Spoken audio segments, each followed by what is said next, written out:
Welcome once again, my fellow manipulators of digital fate. I'm Richie, this is Capricorn, and today we have a bunch of new spoilers.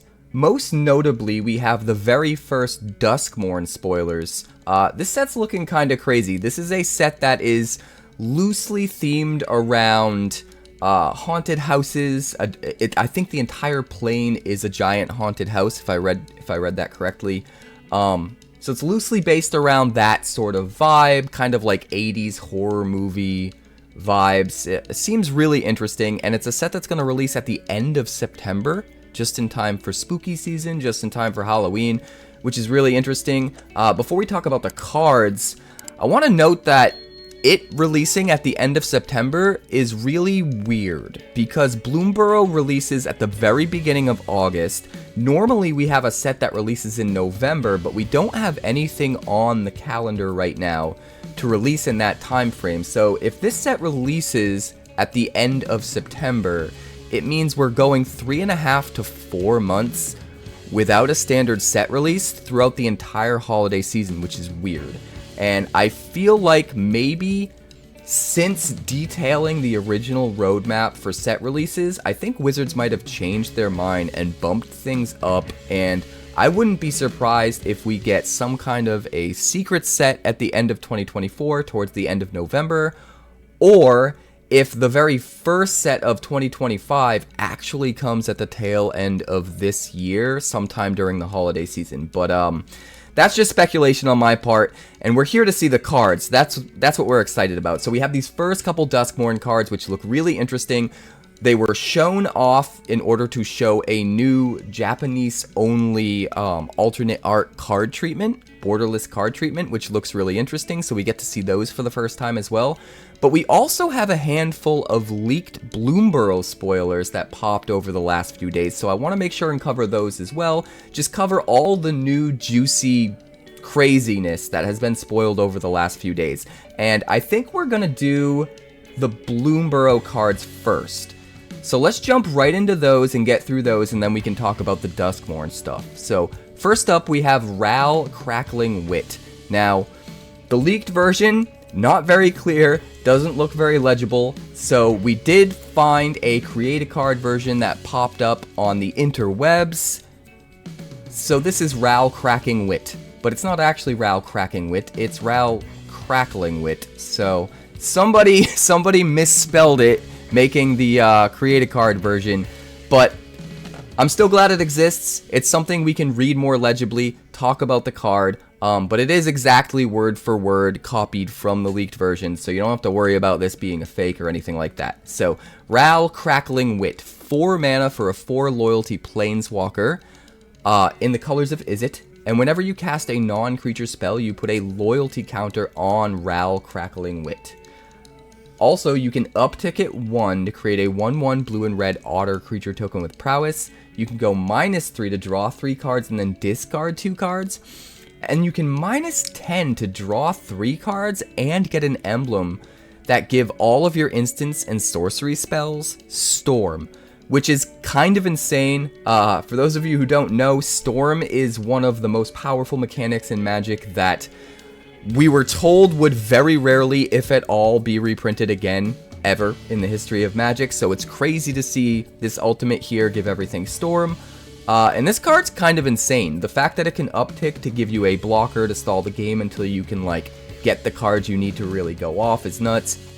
It's got built-in card advantage. But I think the fact that this gets loyalty counters from non-creature spells is what really kind of pushes it over the top.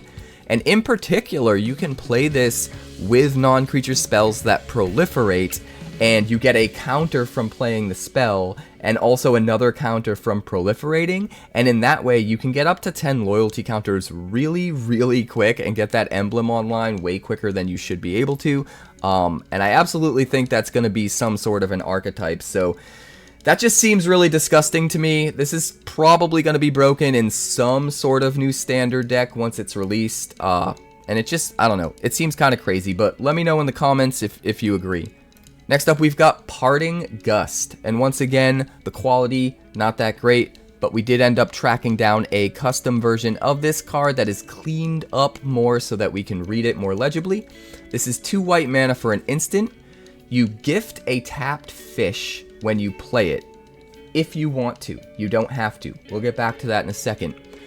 When you play the spell, you exile target non-token creature. If the gift wasn't promised, you return the creature to the battlefield under its owner's control with a +1/+1 counter on it at the beginning of the next end step. So, this is either just straight up instant speed 2 mana exile removal that can hit anything, with the one downside of having to gift a tapped fish, which we'll talk about in a second, or it's just an instant speed flicker spell for 2 mana that allows you to flicker your own thing, save it from removal, trigger ETB triggers, all that kind of stuff, and then also have it come back with an extra +1/+1 counter on it as well. So the fact that it's versatile and could do either of those already makes this kind of crazy.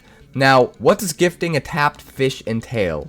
If you promise an opponent a gift as you cast the spell, they create a tapped 1/1 blue fish creature token before its other effects.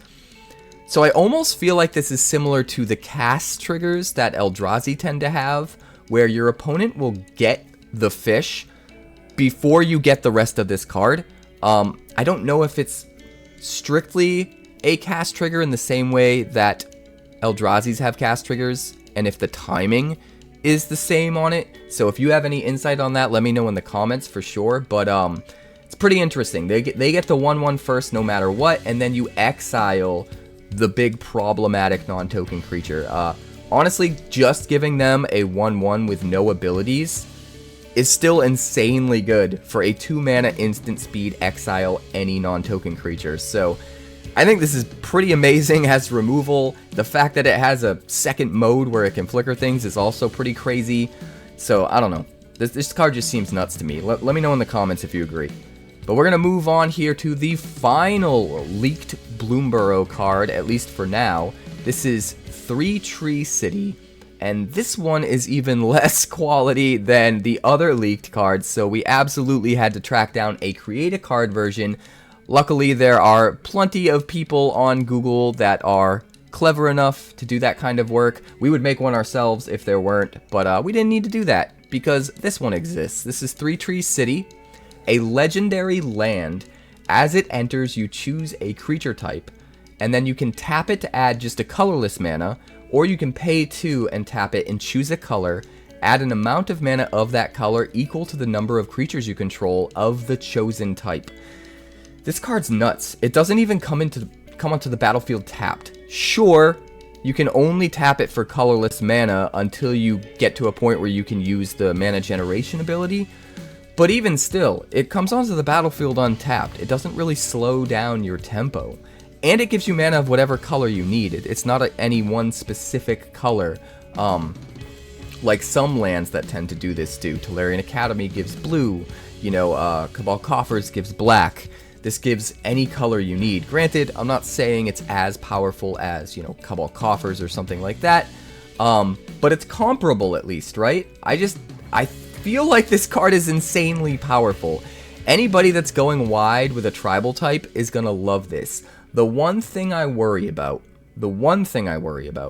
is if you're going wide in a tribal deck and you're trying to extend it to 3 colors, I don't know if you're going to be able to afford to play a land that taps for colorless while you're curving out, while you're trying to build up to having enough creatures to use that second ability. So I do think you need to be a little bit careful with how you build around this card. I think the fact that you can choose any color of mana with that, second ability makes it seem like on first inspection, maybe you can play this in a multicolor deck, maybe you can play this in a 5-color deck, but I actually think that's a little bit of a trap, and it's really going to mess you up on curve and put you way behind if you're trying to play this in like a 5-color deck because it taps for colorless. So a little bit worried about that, but I think if you're clever in how you build around this, you can make that negligible. And then obviously if you're in a tribal deck that's monocolor, this is just absolutely insane, and you run 4 of them. Yeah, I don't know. I just think this is crazy. I don't know if it's as good as Nykthos. I don't know if it's as good as Gaia's Cradle, but it's definitely very similar to those cards. And if it's not as good, it will at least have power level that approaches those levels, right? That's not much less, because you can just generate an insane amount of mana here, especially if you start thinking about ways to go wide with tokens that are all of the same creature type. So if you've got any ideas about specific cards or decks to use this in that will take the utmost advantage of a card like this and be able to go the widest possible, definitely let me know in the comments. But this thing's cracked. This thing's gonna be broken for sure. And with that being said, we do have the DuskMourn cards to talk about. First up, we have Enduring Tenacity. This is 2 black and 2 for a 4/3 enchantment creature, Snake Glimmer. So confirmation that we are going to have enchantment creatures in this set.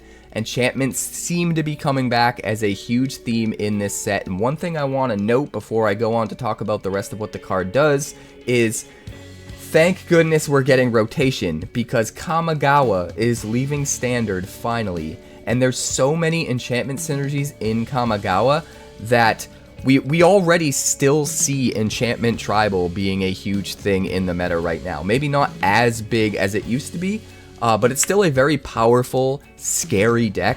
So if all of that stuff was still around while we got another enchantment themed set, I would be very worried about the power level tilting way too much in the favor of enchantments. But luckily that set is rotating out. This card in particular, 4/3 for 4 mana, and whenever you gain life, target opponent loses that much life. Also, when it dies, if it was a creature, you return it to the battlefield under its owner's control. It's an enchantment, but is no longer a creature, which is kind of interesting. It seems like this is a part of a cycle as well. So I think all of the cards in the cycle will have this ability to be an enchantment creature, and then when it dies, come back as just an enchantment that's no longer a creature. I think this is insane value. Getting the ability to drain your opponent's life when you gain life is nice, but not impacting the board the turn that you do it can be a problem. With a card like this, you get a 4/3 body. Your opponent's forced to deal with that 4/3 body, either by playing a creature that's keeping up with that body, or by playing removal to get rid of it. Either way, you're keeping up with the opponent's tempo while getting the ability onto the battlefield, and then even if they do kill your creature, it just comes back as just the ability, right? You still get to trigger this ability, so it's really, really hard to get rid of the ability itself. Maybe you can get rid of the 4/3, but you have to kill the card twice, destroy the card twice in order to finally get rid of the ability itself. Is this going to be enough to make life gain decks go way over the top? Maybe. It's a little bit expensive, but again, the resiliency of this card, the fact that it comes back, and then also keep in mind, when it does come back as just an enchantment, you can do things like flicker this card to make it come back as the creature side. And then if it dies, it can come back again because it's reset.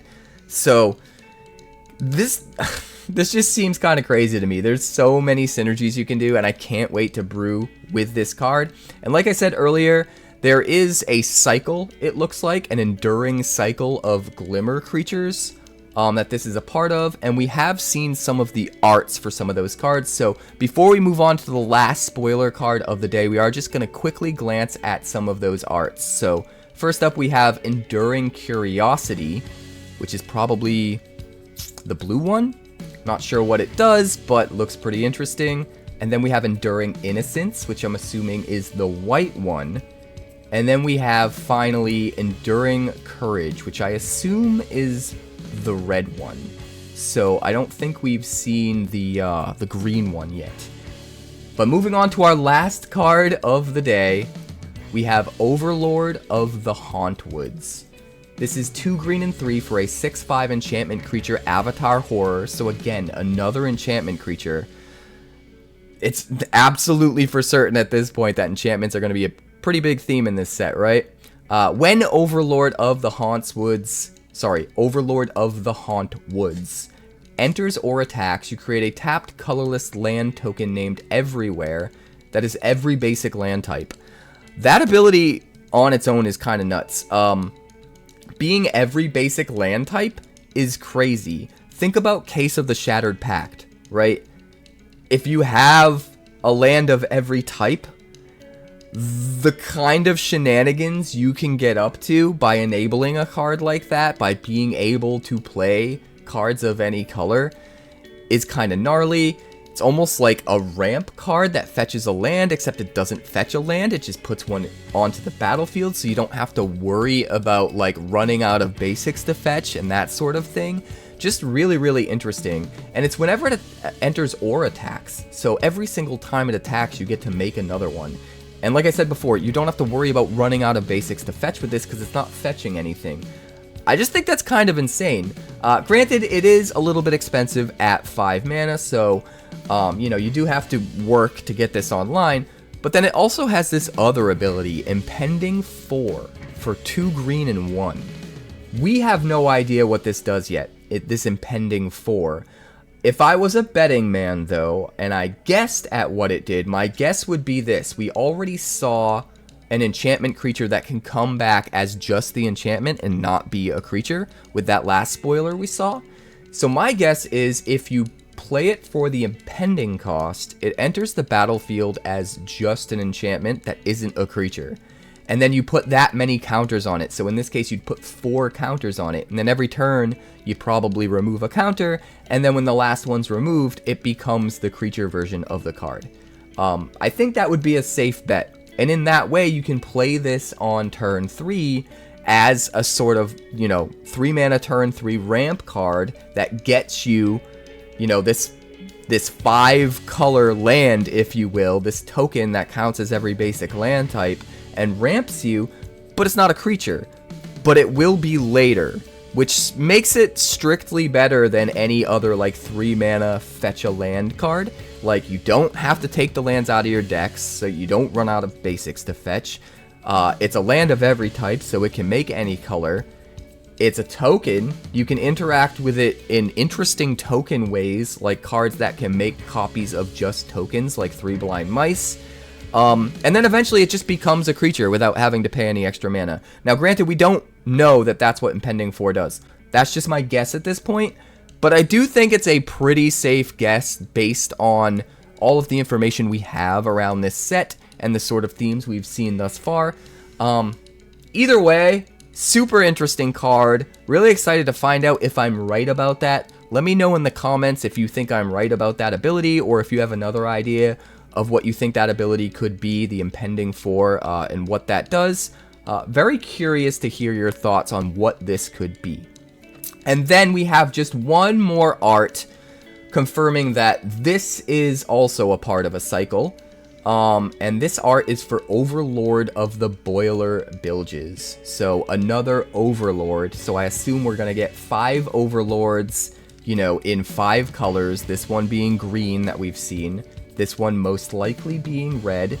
And if I was to guess, all of them will probably have that impending ability.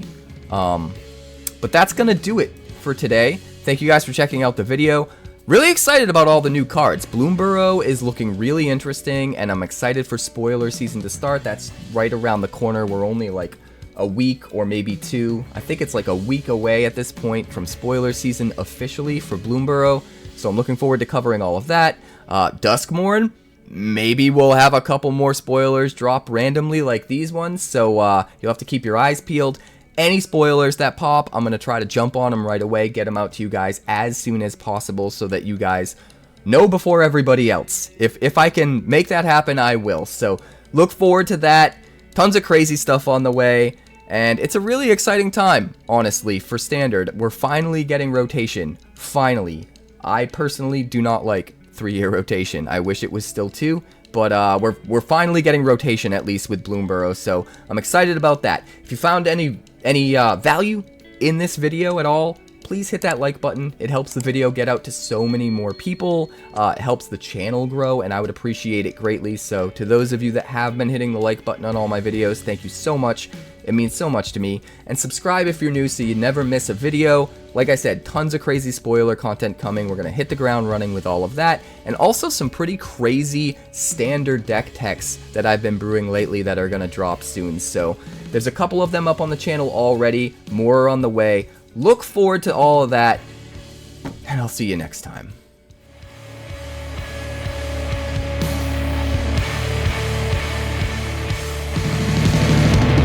Thanks so much for checking out my channel. I'd like to give a huge shout out to all of my patrons over at Patreon. Without you guys, this channel would not be possible, so honestly, thank you from the bottom of my heart for all of your contributions. If you haven't yet, like and subscribe. The more likes we get and the quicker we get them, the bigger this channel will grow and the faster it will grow. I'd love nothing more than this channel to become something very special for you guys, but it's entirely up to you how fast that happens.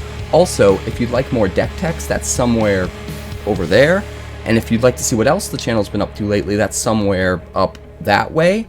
Also, subscribe, circle below, do all the things.